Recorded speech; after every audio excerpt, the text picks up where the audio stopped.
स्वस्थ भारत के आज के इस अंक में आप सभी का बहुत बहुत स्वागत है। नमस्कार।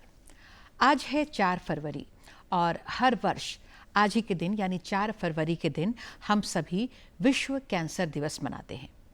कैंसर का नाम जैसे ही लोग सुनते हैं बस उनके सामने उनके दिलो दिमाग पर सिर्फ मौत का ही जो चेहरा है वो सामने आता है, लेकिन ऐसा बिल्कुल नहीं है। कैंसर के बारे में कहा जाता है तुरंत जांच ना आए आज। अगर कैंसर के बारे में सही समय पर पता चल जाता है और जांच और इलाज शुरू हो जाती है तो ये बिल्कुल ठीक भी होने वाली समस्या है। तो ऐसी बहुत सारी बातें हैं जो लोगों को जानना चाहिए, तो लोगों के बीच जानकारी हो, जागरूकता हो, इसी उद्देश्य से हम सब आज विश्व कैंसर दिवस मना रहे हैं। और आज बहुत सारी महत्वपूर्ण जानकारियों के साथ हमारे स्टूडियो में मौजूद हैं हमारे अतिथि के रूप में डॉक्टर अजीत कुमार कुशवाहा, जो कि विभागाध्यक्ष सह प्राध्यापक हैं कैंसर सर्जरी विभाग रिम्स रांची में। तो डॉक्टर साहब, आपका हमारे कार्यक्रम में बहुत बहुत स्वागत है। नमस्कार। दूरदर्शन के सभी श्रोताओं जी और जनरल पब्लिक को मेरा नमस्कार। जी जी बिल्कुल। तो सर, आज के दिन में आप यहाँ पर आए हैं और आज ये उद्देश्य भी इसका होता है कैंसर दिवस मनाने के पीछे। तो सबसे पहले सर आपसे हम यही जानना चाहेंगे कि 4 फरवरी के दिन हम सब जो ये विश्व कैंसर दिवस मनाते हैं, ये दिन तय किया गया है इसके लिए और इसके पीछे क्या उद्देश्य है?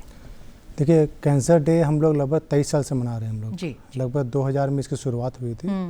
पेरिस में पहला वर्ल्ड कैंसर समिट हुआ था जी। उसके बाद से हर साल कैंसर के लिए डे बनाया जाता है आपका 4 फरवरी को जी। तो हर साल एक नए स्लोगन के साथ वर्ल्ड कैंसर फाउंडेशन आती है। बिल्कुल। इस बार का फाउंडेशन जैसे है कि यूनाइटेड बाय यूनिक। अच्छा।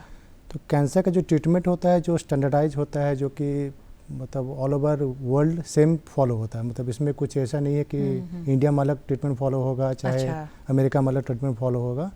ट्रीटमेंट स्टैंडर्ड होती है क्योंकि काफ़ी रिसर्च, काफ़ी इनोवेशंस के बाद ये सब ट्रीटमेंट गाइडलाइंस आती है and we have to follow this guidelines. मतलब पूरे वर्ल्ड में और एक ही तरह के गाइडलाइन को फॉलो करना पड़ता है। तो उस गाइडलाइन में कभी कभी कुछ पार्ट्स होते हैं जिस पे ज़्यादा इम्फेसिस दिया जाता है कि कैंसर डे मनाने का उपलक्ष्य यही है कि उस सम पॉइंट्स पे ज़्यादा हम लोग जोर दें कैंसर ट्रीटमेंट पे। बिल्कुल। मतलब कैंसर के बारे में अधिक से अधिक जानकारी लोगों तक पहुंचे और जागरूकता आए, इस तरह की कोशिश होती है। ऐसे तो सालों भर इस तरह के कार्यक्रम चलते रहते हैं। सरकार की ओर से भी कई आयोजन होते हैं कि कैंसर के बारे में लोग जानें, लेकिन ये आज का दिन खास तय किया गया है कि विशेष रूप से हम जानकारी दे सकें।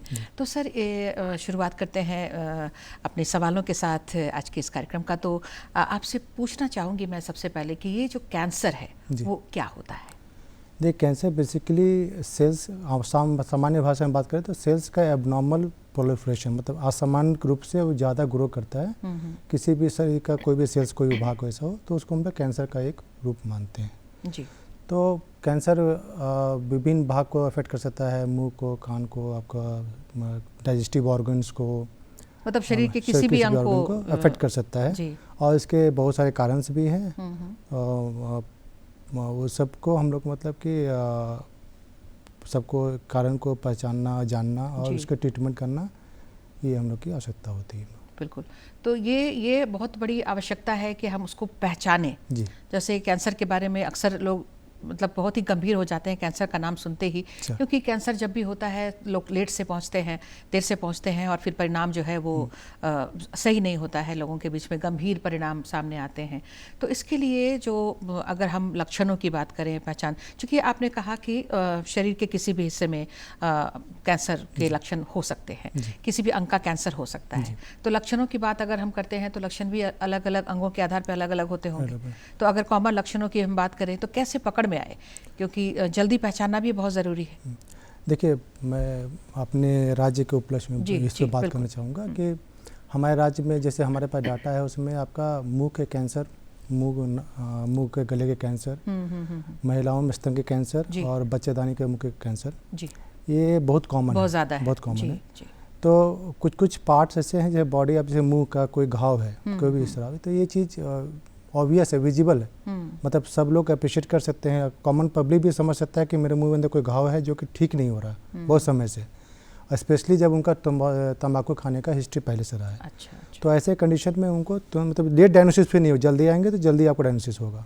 उसी तरह अगर शरीर में किसी भाग में कोई गांठ है, स्तन में गांठ है या कहीं और कोई गांठ है जो बहुत लंबे समय से जो ठीक नहीं हो रहा है या अचानक बढ़ रहा है, अच्छा, गले में कोई स्वेलिंग है और अचानक बढ़ रहा है, या पहले दर्द नहीं था उसमें और अचानक दर्द आना शुरू हो गया उसमें, या उसे ब्लीडिंग हो रही है, तो ये सब कंडीशन है अगर आपको दिखता है तो उसमें भी आपको आना है। या फिर पैखाना स्थल से मान लीजिए खून जा रहा है, या बच्चेदानी का मुंह से खून जा रहा है आपका, या आवाज़ में बदलाव हो गया आपका, या लंबे समय तक खांसी है जो ठीक नहीं हो रही है आपको, या अचानक वजन कम हो रहा है शरीर का, अच्छा, जो कि अनएक्सप्लेन्ड है किसी और कारण से, मान लीजिए कोई और कारण है, मान लीजिए जिस कारण वेट कम हो रहा है, तो that's not a sign of cancer. लेकिन अगर अचानक वजन कम हो रहा है तो वो भी एक साइन है आपका कैंसर का हो सकता है। बिल्कुल, मतलब ये सारे जो हैं वो कॉमन लक्षण हैं, और इन लक्षणों का मतलब हरगिज ये नहीं होता है कि ये कैंसर ही है, किसी अन्य कारण से भी हो सकता है, लेकिन प्रिकॉशनली सावधानी वश हमें अगर इस तरह के लक्षण दिखाई देते हैं तो एक बार जांच के लिए ज़रूर जाना चाहिए। आपने सर जिक्र किया टोबैको का, तंबाकू का, और निश्चित रूप से ये हम सभी जानते हैं कि हमारे झारखंड में तंबाकू के कई विभिन्न रूपों में इसका सेवन लोग करते हैं।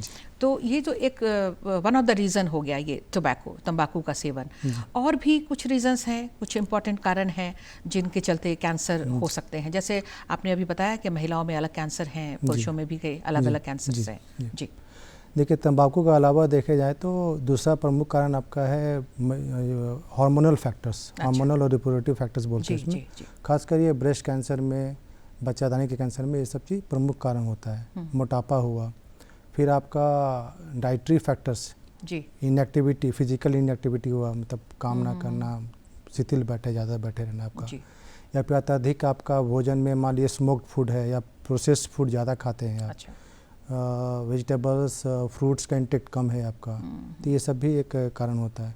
फिर और दूसरा कारण देखा जाए तो इसमें आपका इन्फेक्शन, इन्फेक्शन में जैसे कि वायरल इन्फेक्शन, देखिए लीवर कैंसर का एक प्रमुख कारण है आपका हेपेटाइटिस बी का वैक्सीन कैंसर, जो कि ये एंटायरली प्रिवेंटेबल है। अगर हेपेटाइटिस बी वैक्सीन लेता है आदमी तो ये प्रिवेंट हो सकता है। अच्छा। उसी तरह आपका सर्वाइकल कैंसर जो महिलाओं में होता है, तो कई कैंसर में आपका हेपेटाइटिस का मतलब ये ह्यूमन पैपिलोमा वायरस है जो कि वो भी प्रिवेंटेबल है वैक्सीन के द्वारा, तो वो भी एक प्रमुख कारण रहता है आपका। इसके अलावा और भी फैक्टर देखा जाए इन्फेक्शन के अलावा, तो जैसे आपका सन का एक्सपोजर है, खासकर यूवी लाइट्स का, जो कि स्किन कैंसर का कॉज करता है आपका, या कोई फैक्ट्री में कुछ काम कर रहा है जिससे कोई केमिकल्स का एक्सपोजर हो रहा है जी। तो जैसे कि डाई इंडस्ट्री जो काम करते हैं उनके लिए ब्लैडर कैंसर बहुत कॉमन है उन लोगों में। तो प्रमुखता ये सब कारण है आपका कैंसर का। बिल्कुल, मतलब मुख्य रूप से ये सारे कैंसर होते हैं ज़्यादातर, ऐसे तो किसी भी अंग में होते हैं, आपने बताया है, लेकिन अगर हमारे अपने राज्य झारखंड की अगर हम बात करते हैं तो यहाँ पे मुंह और गले का जो है वो टोबैको के कारण होता है, और महिलाओं में बच्चेदानी का कैंसर, स्तन कैंसर, ये सब होता है।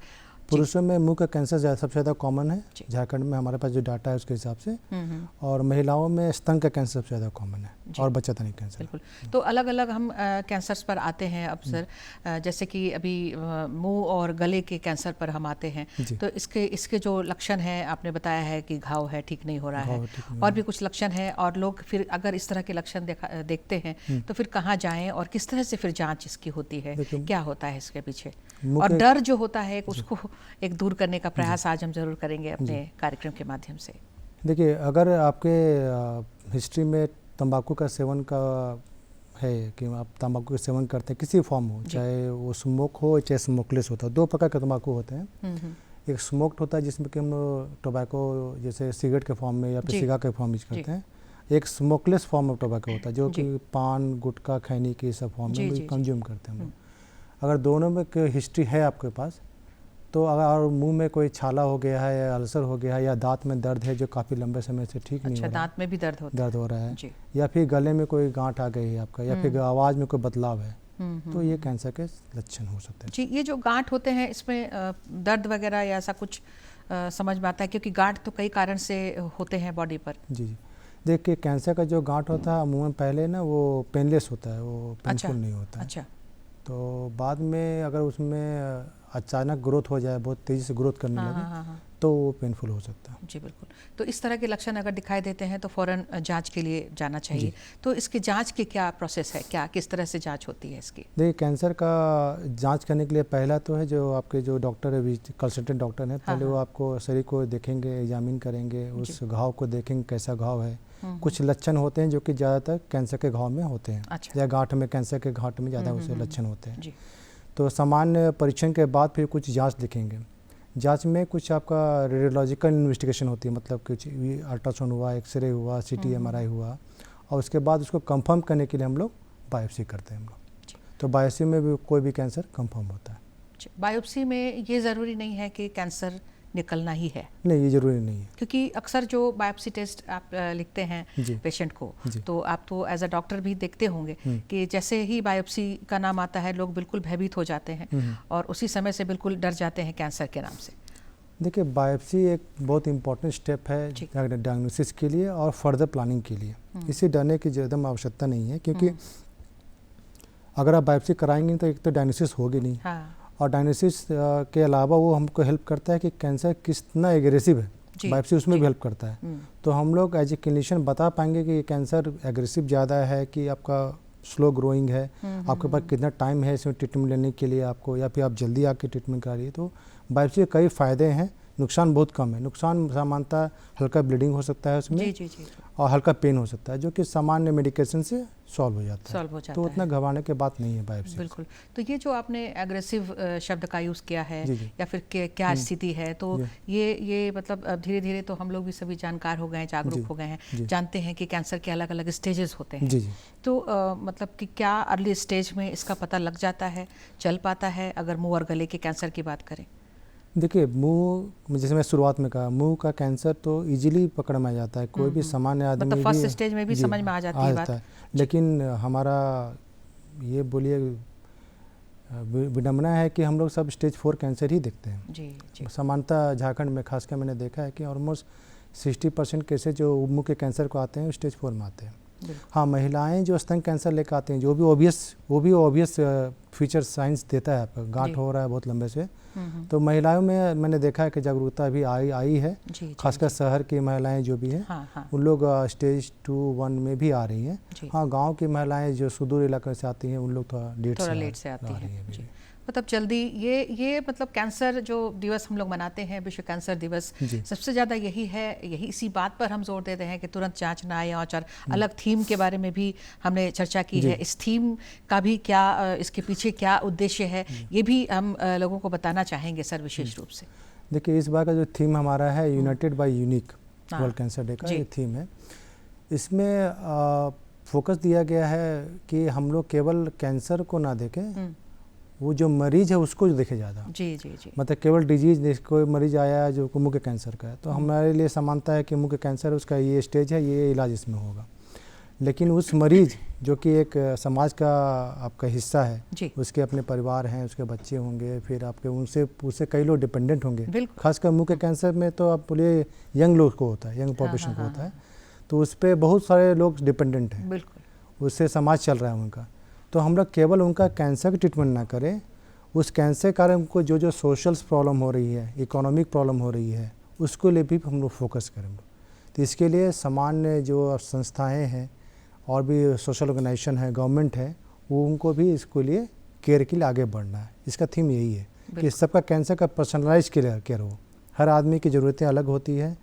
कैंसर एज ए डिजीज़ का स्टेज का ट्रीटमेंट तो स्टैंडर्डाइज है, बट हर आदमी की ज़रूरतें अलग होती हैं, उनकी इच्छाएं, उनकी आवश्यकता अलग होती है, तो उसको भी समझे हम लोग और उसका भी सहयोग करें उसको। बिल्कुल बिल्कुल, मतलब उनकी स्थितियों को समझते हुए, हर तरह से उनको सशक्त बनाते हुए, चाहे वो मेंटली हो, मानसिक रूप से हो, शारीरिक रूप से हो, आर्थिक रूप से हो, हर तरह से उनको समझते हुए उनका इलाज करना है। और ये बहुत अच्छा कदम है, बहुत अच्छी पहल है ये सरकार की ओर से, पूरे विश्व की ओर से ये बहुत ही अच्छा सार्थक पहल है कैंसर के मरीजों के लिए।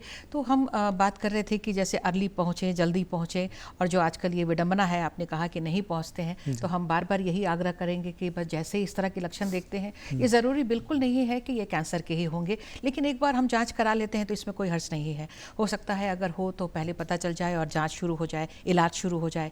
इलाज की अगर हम बात करते हैं सर, अभी हम मुंह और गले की कैंसर की हम बात कर रहे हैं आपसे चूँकि, तो इलाज की अगर हम बात कर रहे हैं तो क्या ये दवाओं से ठीक होते हैं, या फिर आप तो सर्जन हैं तो क्या तुरंत सर्जरी पे आ जाते हैं, क्या होता है इसमें? देखिए, मुंह के अलग अलग भाग का जो कैंसर है उसका अलग अलग इलाज है।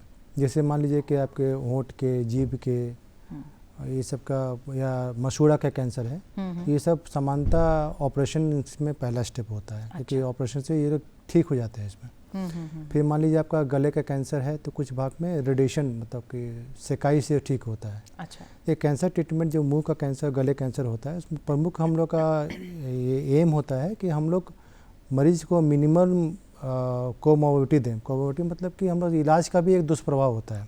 अच्छा। जिससे मान लीजिए कोई भी साइड इफेक्ट्स होते हैं तो साइड इफेक्ट्स मिनिमम करें और मैक्सिमम लाभ मरीज को पहुंचाए, ये हमारा एम होता है। मतलब कैंसर का नहीं, सभी ट्रीटमेंट का। तो गले का कैंसर मान लीजिए किसी को होता है तो उसका ऑपरेशन जो होता है उसमें कई बार गले की नाली निकालनी पड़ती है। तो कई बार मरीज इसमें बोलने का वो क्षमता खो देता है। या फूड पाइप आपका है, फूड पाइप निकालना पड़ता है, तो अल्टरनेट रास्ता बनाना पड़ता है खाने में। तो ये सब के कारण मरीज का जो क्वालिटी ऑफ लाइफ पे बहुत ज़्यादा हैम्पर होता है। लेकिन वही देखेंगे जीभ का हो या फिर मसूड़ा का हो, इस सब में ज़्यादा क्वालिटी ऑफ लाइफ का हैम्पर नहीं होता है। तो इसलिए इस सब में आपका surgery main stage of treatment है। और गले का ट्रीटमेंट मान लीजिए फर्स्ट स्टेज, सेकंड स्टेज में है तो रेडिएशन पहला स्टेप ऑफ ट्रीटमेंट होता है। मतलब क्वालिटी ऑफ लाइफ भी अच्छी, मतलब मेंटेन रहे, आगे की जो इलाज के बाद का जो जीवन है वो सही रहे और मतलब सही तरीके से लोग जी सके, इसके लिए भी बिल्कुल ध्यान देकर कोशिश करके तब दवा या सर्जरी डिसाइड किया जाता है। तो अगर जैसे आप सर्जन हैं तो हम सर्जरी पर आते हैं, अगर सर्जरी होती है तो क्या दोबारा फिर आने के चांसेस होते हैं? कई लोगों के मन में ये शंका होती है कि सर्जरी करने से अगर वो चाकू या कुछ भी सर्जन जो होता है लगता है तो और कैंसर बढ़ते जाता है, ऐसा मतलब लोग सोचते हैं, आपको भी पता है? हाँ, ये मतलब ये बहुत कॉमन मिसकंसेप्शन है पूरे समाज में। कि चाकू लगने से आपका कैंसर तेजी से फैल जाएगा या फिर बहुत ज़्यादा बढ़ जाएगा। इसी कारण बहुत लोग जो शुरू में आपने बोला बायोप्सी नहीं करना चाहते हैं। ये प्रमुख कारण है बायोप्सी नहीं कराने का। देखिए, बायोप्सी एक प्रीलिमिनरी स्टेज है, प्रीलिमिनरी स्टेप है आपका कैंसर डायग्नोसिस में। लेकिन हाँ, बायोप्सी और ट्रीटमेंट में ज़्यादा गैप नहीं होना चाहिए। मतलब मेरा अगर जो सेंटर पे आप जा रहे हैं उस सेंटर में सारे सुविधा उपलब्ध है। मतलब बायोप्सी के बाद फर्दर ट्रीटमेंट, ऑपरेशन हो, ऑपरेशन की अवसर सुविधा उपलब्ध है, रेडिएशन है तो रेडिएशन सुविधा उपलब्ध है, या कीमो है तो कीमो की सुविधा उपलब्ध है। तो वैसे सेंटर में जा करके आप सारा जाँच करवाएँ। लेकिन एक सेंटर पर जा करके आपको उन पर विश्वास करके सारी चीज़ वहीं कराना। ये ऐसा नहीं कि आप बायोप्सी झारखंड में करा लिए और फिर आप इलाज के लिए मुंबई जा रहे हैं या फिर आप वेलोर जा रहे हैं। ज़्यादातर प्रॉब्लम यही होता है कि मरीज लोग को लगता है कि वेलोर जाएंगे या फिर मुंबई जाएंगे तो अलग इलाज अलग होगा। ऐसा कुछ है ही नहीं। आपको एक सेंटर पे विश्वास करें, उस पर सारा जांच कराएं आप अपना, ताकि फिर आपका जो टाइम जो आपका जो अननेसेसरी वेस्ट हो रहा है ट्रैवलिंग में, वहाँ अपॉइंटमेंट में, वहाँ का अलग ट्यूमर बोर्ड बैठेगा, यहाँ का अलग ट्यूमर बोर्ड बैठेगा, तो वो टाइम आपका लॉस नहीं होगा। और जीवन के हर एक क्षण जो है वो निकलता जाता है। और उस समय के महत्ता को समझते हुए एक ही जगह पर जैसा आप सलाह दे रहे हैं। और अगर लोग सोचते हैं कि हमारे झारखंड में समुचित व्यवस्था नहीं है, तो इसको भी सर आप बताएं कि हमारे झारखंड में है, सारी व्यवस्थाएं हैं यहाँ पर। देखिए, हमने 2019 में डिपार्टमेंट स्टैब्लिश किया है। और अभी लास्ट ईयर मैं बात करूँ तो हम लोग अनुमान 12-13 हज़ार पेशेंट्स पर ईयर देख रहे हैं हम लोग। उसमें से आधे से ज़्यादा मरीज आपके नए केसेस हैं, बाकी केसेस पुराने केसेस हमारे हैं। लगभग हम लोग 500 से ऊपर सर्जरी हर साल कर रहे हैं हम लोग। उसमें सारे कैंसर के सर्जरी हैं, मुंह के हो, पेट के हो, बच्चेदानी का, सारे कैंसर हम लोग कर रहे हैं, सब कुछ कर रहे हैं हम लोग। और उतने ही लगभग पेशेंट का सेकाई भी चल रहा है रिम्स में। और झारखंड में ही रिम्स ही नहीं, आपका कांके में एक टाटा का कैंसर अस्पताल खुला हुआ है। फिर आपके कुछ प्राइवेट एससीजी हैं, बहुत सारे हॉस्पिटल्स हैं जो कि आपको कैंसर की ट्रीटमेंट कर रहे हैं। तो हम लोग अभी एज ए बोला जाए तो स्टेट पीछे नहीं रहा है कैंसर ट्रीटमेंट में, खासकर रांची तो बहुत आगे है अभी। बिल्कुल। तो अपने झारखंड में जब सारी समुचित व्यवस्थाएं हैं और बिल्कुल नए आधुनिक जो ट्रीटमेंट्स जैसे आ रहे हैं वो सारी व्यवस्थाएं हैं यहाँ पर, तो फिर बाहर जाकर अपने जो जीवन का जो कीमती वक्त है, जो एक एक क्षण जो निकलता है, उसको हम बचा सकते हैं और जीवन की जो समय है सीमा उसको बढ़ा सकते हैं। ऐसा कोई टाइम फैक्टर नहीं जो टिक टिक कर रहा है तो आपका जीवन आपका ये हो रहा है। देखिए ट्रीटमेंट में अमूमन हर या ट्रीटमेंट में एक ड्यूरेशंस होता है आपका। हाँ जी। लेकिन लोग ज़्यादा टाइम वेस्ट करते हैं आपका डिसीजन मेकिंग में, ये इशू होता है। मतलब कि डॉक्टर्स के पास पहुंचने के बाद ट्रीटमेंट तो आपका सुचारू रूप से स्टार्ट हो जाता है जी आपका। जी जी जी। लेकिन सामान्य लोग में डिसीजन मेकिंग में ही ज़्यादा समय चले जाता है कि क्या करें और यहाँ क्या करें, कराएं कि नहीं कराएं, यहाँ जाएं कि वहाँ जाएं। वो चीज़ लॉस नहीं करना चाहिए। वो चीज़ मतलब पेशेंट के लिए डिट्रीमेंटल है, क्योंकि पेशेंट के लिए सारा जो समय है वो बहुत महत्वपूर्ण है उनका, और उनका इलाज उसके स्टेज पे डिपेंड करता है जी। और जैसे समय बीतेगा स्टेज बढ़ेगा। कई सारे मरीज हमारे पास आते हैं जो TMH में गए हैं, वहाँ पर उन्होंने बायोप्सी कराई और चूँकि बहुत सारा समय बीत रहा है उनको डेट मिलने में सर्जरी का जी, तो उन लोग वापस दे कम बैक टू मतलब हमारे अच्छा, हॉस्पिटल ही आते हैं। जी, तो अगर शुरुआत ही हमारे पास आ जाते तो हम लोग उनको अर्ली स्टेज में ही सर्जरी कर दिए होते हैं, और जब तक लौट के आते हैं तब तक स्टेज 1 स्टेज 2 स्टेज 3 हो जाया करता है, खासकर मुंह कैंसर में। जी जी। तो ये चीज़ डिसीजन मेकिंग प्रोसेस में टाइम वेस्ट नहीं करना चाहिए लोगों को। बिल्कुल। तो हम आज कार्यक्रम ही इसीलिए कर रहे हैं कि जो जन जागरूकता है, कैंसर दिवस हम मना रहे हैं, कैंसर के बारे में जानकारियां तो दे ही रहे हैं, लेकिन जागरूक करना सबसे मेन हमारा जो है वो उद्देश्य है। तो ये सर आप चलते चलते लास्ट में भी आपसे एक संदेश लेंगे, लेकिन अभी भी आप एक बार सर जो बता दीजिए जो आपको कमी लग रही है कि डिसीजन मेकिंग में समय लगाते हैं, जल्दी नहीं आते हैं, लक्षणों को समझते हैं फिर भी नहीं आते हैं, तो एक बार रिक्वेस्ट आप कर दीजिए हमारे दर्शकों को। देखिए मैं दर्शकों से यही कहूँगा, देखिए ऑलमोस्ट 60% जो कैंसर होते हैं वो लगभग कुछ फैक्टर एसोसिएटेड होते हैं उसके कारण, जो कि अवॉइड किया जा सकता है। जैसे मैं शुरुआत में टोबैको हुआ, अल्कोहल हुआ, स्मोकिंग हुआ, चाहे बहुत सारे फैक्टर है, इन्फेक्शन हुआ जो कि प्रिवेंटेबल है, जिसको कि हम लोग रोकथाम कर सकते हैं जी। तो सामान्य लोगों को पहले तो उससे बचना चाहिए, क्योंकि सबसे कैंसर से बचाव को सबसे अच्छा उपाय है कि आप उससे जो भी फैक्टर जो कैंसर कॉज करते हैं उससे बचे आप जी। अगर मान लीजिए किसी को कैंसर हो भी जाता है, मान लीजिए ऐसा लगता है कि मान लीजिए कुछ डाउट लग रहा है, कुछ ऐसे गांठ है या कुछ घाव है ऐसा, तो तुरंत जाके अपने नज़दीकी जो भी डॉक्टर है या फिर ऐसा कोई सेंटर जो भी आपके झारखंड में है वहाँ जाके मिले। अभी तो बोकारो में भी एक कैंसर अस्पताल खुला है आपका, धनबाद में भी कैंसर का 2 अस्पताल है। तो जो भी आपके नियरेस्ट जो भी आपके हैं सेंटर है वहाँ पर जाएं, अपना आप पूर्ण जांच कराएं और इलाज शुरू कराएं। बिल्कुल। और डिसीजन मेकिंग में देर ना करें, जैसे आपको ऐसा फील हो रहा है कि इस तरह से लोग लेट करते हैं और फिर समय जो है वो निकलता चला जाता है। और एक बार जब सर्जरी हो जाती है, मतलब जब अर्ली स्टेजेस में आप लोग करते हैं, तो फिर वो फिर से दोबारा होने के चांसेस होते हैं, या फिर व्यक्ति जो है वो पूरी तरह से ठीक होता है, या फिर इसमें लगे बहुत सारे सवाल मेरे अंदर आ रहे हैं कि सर्जरी के बाद फिर किस तरह का प्रिकॉशन रखें, क्या सावधानियाँ रखें। देखिए जैसे शुरुआत में पूछा मुंह के कैंसर का दोबारा होने के चांसेस होते कि नहीं होते। देखिए एक बार अगर आप तंबाकू का सेवन करते हैं तो एक टर्म होता है मेडिकल साइंस में, बोलते हैं फील्ड कैंसराइजेशन बोलते हैं। मतलब आपके पूरा जैसे हम एग्जांपल के लिए बताऊं कि आपका जो स्किन है ये काफ़ी सख्त है जी, ये बहुत सारे चोट को झेल सकता है और आराम से भर जाएगा। लेकिन ये चीज़ आपका मसूड़े पे लागू नहीं होती है या फिर अंदर मिकोसा पे लागू नहीं होता है। ये आपका इंजरी अगर होगा, बार बार इंजरी होगा। इंजरी कैसे हो रहा है आपका? स्मोकिंग से, चाहे टोबैको गुटखा से, आपको बार बार वो आपको इंजोर कर रहे हैं। आप इंजोर तक एक भाग में नहीं हो रहा है। बीच में रोक रही हूँ सर जी। ब्रशिंग से भी होता है क्या? गलत ब्रशिंग से अगर ब्लीडिंग होता है, बार बार ब्लीडिंग होती है, तो उसमें तो नहीं होती है? कुछ नहीं मैडम, ऐसा नहीं। जी सर। मुंह के कैंसर का प्रमुख कारण आपका तंबाकू का सेवन ही है, और साथ में अल्कोहल का सेवन अगर है तो वो से कारण होता है। तो कुछ पदार्थ होते हैं, जैसे तंबाकू में करीब 70 कैंसर कारक पदार्थ हैं उसके अंदर में, एक तंबाकू के अंदर में आपके जी। तो अलग अलग तरीके से वो कैंसर कॉज करते हैं। तो बार बार अगर इंजरी हो रहा है मिकोसा का और वो प्रॉपर तरीके से हील नहीं कर रहा है और आप कंटिन्यू किए जा रहे हैं, मतलब स्मोकिंग कंटिन्यू कर रहे हैं, टोबैको कंटिन्यू कर रहे हैं, तो आपका भले हो सकता है कि जो घाव बना एक भाग में बनेगा, लेकिन पूरा का पूरा आपका मिकोसा उसमें उसका असर को झेल रहा है वो जी। तो आज न कल हो सकता है वो भी आपका वो कैंसर कहीं ना कहीं वो कमज़ोर पड़ जाता है वो हिस्सा, और आगे चलकर दोबारा होने के भी चांसेस हो सकते हैं। इसीलिए हम लोग ना मरीज को ऑपरेशन के बाद ये नहीं बोलते आप घरे चले जाएं या फिर अपना भूल जाएं आपको।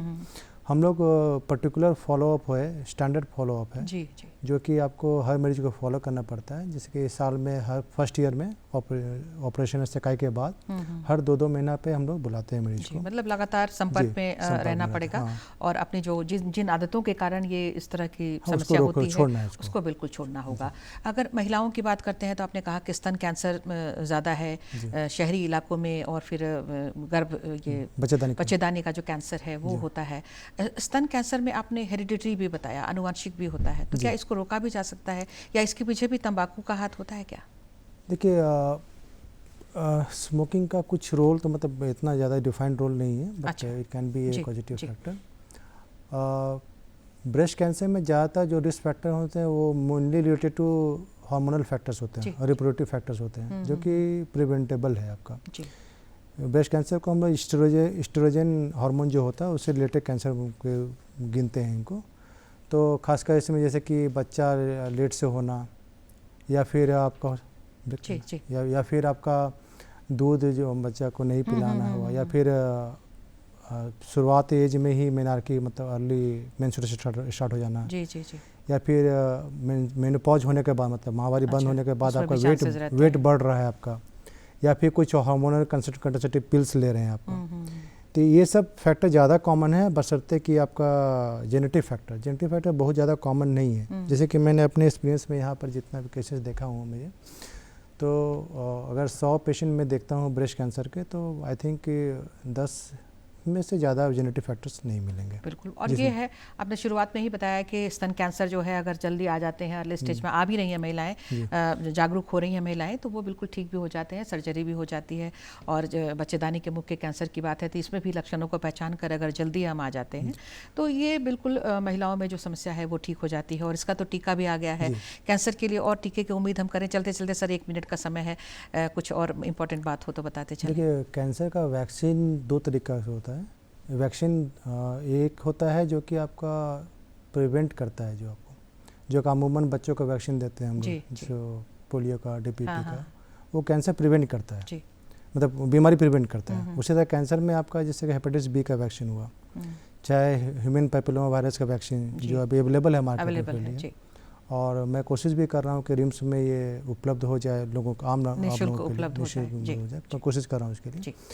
तो ये 2 वैक्सीन अगर ले लेते हैं टाइमली आपको, तो एक तो लिवर कैंसर है, बच्चेदानी मुंह का कैंसर, ये सब चीज़ आप प्रिवेंट कर सकते हैं आपका। बिल्कुल। एक वैक्सीन होता है जिसको बोलते हैं थेरेपेटिक वैक्सीन। थेरेपेटिक वैक्सीन का मेन उद्देश्य ये होता है कि जिस पेशेंट को कैंसर हो गया है उन्हीं के कोशिकाओं को हम लोग ट्रेन करते हैं कैंसर सेल्स को मारने के लिए, और उसको उनको फिर पेशेंट को इंजेक्ट करते हैं हम लोग। इस पे शोध बहुत समय से हो रहा है। शुरुआत शोध इस पे आपका स्किन कैंसर मेलानोमा पे हुआ था। तो आज के डेट में हमारे पास अभी प्रोस्टेट कैंसर के लिए ये आपका वैक्सीन्स का ट्रायल सफल है और यूज आने वाले दिनों में हम उम्मीद करें ऑलरेडी यूज हो रहा है। सर सवाल बहुत सारे हैं, बहुत सारी बातें हैं, समय इजाज़त नहीं दे रहा है। चलते चलते अगर एक लाइन में विश्व कैंसर दिवस पर आप कुछ कहना चाहते हो हमारे दर्शकों को? देखो, दर्शकों से यही कहना चाहूँगा कि दर्शकों ज़्यादा मैं सरकार को बोलना चाहूँगा कि कैंसर के मरीजों ऑलरेडी बहुत ज़्यादा मेंटली, इमोशनली और सोशली बहुत ज़्यादा चोट झेल चुके हैं। तो उनके पुनर्वास के मतलब रिहैबिलिटेशन के लिए कुछ ठोस कदम उठाए जाएं, खासकर जैसे कुछ अगर उनको नौकरी में कुछ बिल्कुल सरकार की ओर से बहुत सारी योजनाएं हैं और बहुत सारे कदम लगातार उठाए जा रहे हैं। और हम उम्मीद करते हैं कि आने वाले दिनों में और भी बहुत सारी सुविधाएं हमारे बीच होंगी और लोगों को बिल्कुल बाहर जाने कर भटकना नहीं पड़ेगा। यहीं पर सारी सुविधाएं हैं, आप आएँ। एक तो कोशिश करें कि कैंसर से बचे रहें, गलत आदतों को छोड़ें, और अगर हो जाता है तो बिल्कुल इलाज यहाँ पर है, आराम से कराएंगे। तो सर आप यहाँ पर आए, बहुत अच्छी जानकारियाँ आपकी तरफ से मिली हैं हमें, और आपका कीमती वक्त मिला है, तो आपका हम बहुत बहुत धन्यवाद करते हैं। नमस्कार। और आप सभी दर्शकों को भी बहुत बहुत धन्यवाद। नमस्कार।